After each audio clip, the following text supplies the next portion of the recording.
God kept his promise to give Abraham a son. Abraham and his wife Sarah were very old when their son Isaac was born. One day, God tested Abraham.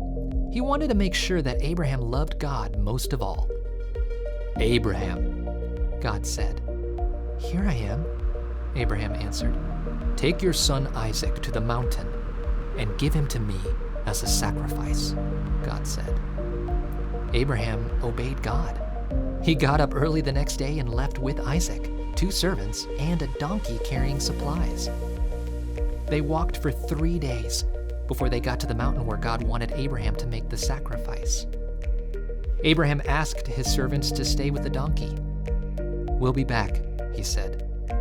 Then he and Isaac went up the mountain with the supplies for the sacrifice. Isaac saw that something was missing.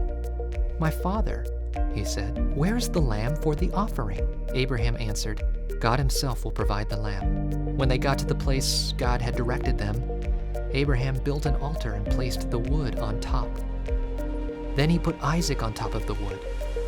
Just as Abraham was about to sacrifice Isaac, the angel of the Lord called out, "Abraham, Abraham!"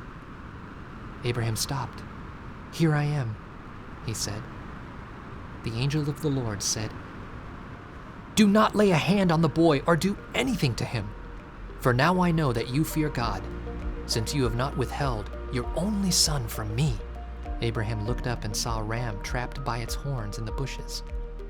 He offered the ram to God instead of Isaac.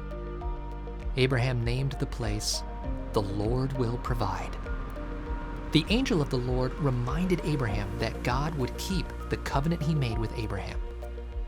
God again promised to bless Abraham, to make his family as numerous as all the stars in the sky and the sand on the seashores. God promised victory over Abraham's enemies and blessings to all the earth through Abraham's family. Abraham showed his love for God by being willing to sacrifice his son Isaac. God provided a ram instead. This is how God showed his love for us. He sent his son, Jesus, to die on the cross so that we could have eternal life through him.